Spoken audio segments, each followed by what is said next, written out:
આજે મિત્રો આપણે શ્રી ગોરૈયા વીર ધામને દર્શન કરશું.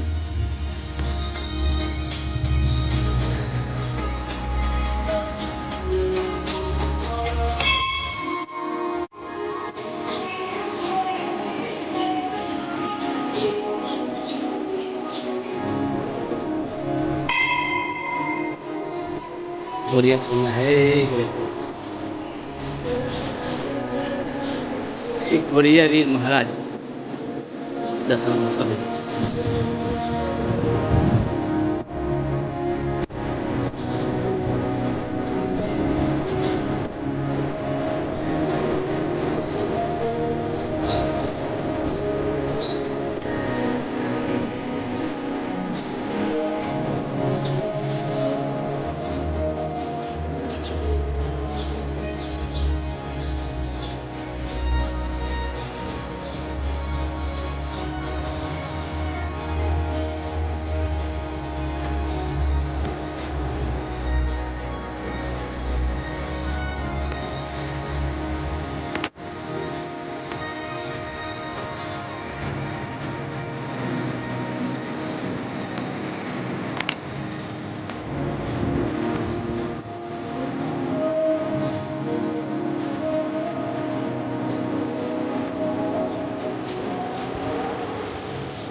બાજુમાં મંદિર છે, દર્શન કરશું.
મહારાજના મંદિરે ત્યાં કંબોઈના નજીકમાં મંદિર છે.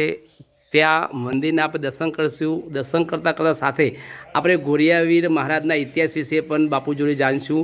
તો ખરેખર મિત્રો આ ચેનલને સબસ્ક્રાઈબર, લાઇક એન્ડ શેર કરજો. તો આવા નવા વિડીયો જોતા મળશે. તો બાપુને મળીએ. બાપુ જય ગોરૈયા વીર. હા બાપુ, આ મંદિર વિશેનો ઇતિહાસ બે શબ્દમાં તમે જણાવજો. આ મંદિર આશરે 700 વર્ષથી પણ વધુ પૌરાણિક છે અને ચમત્કારિક છે.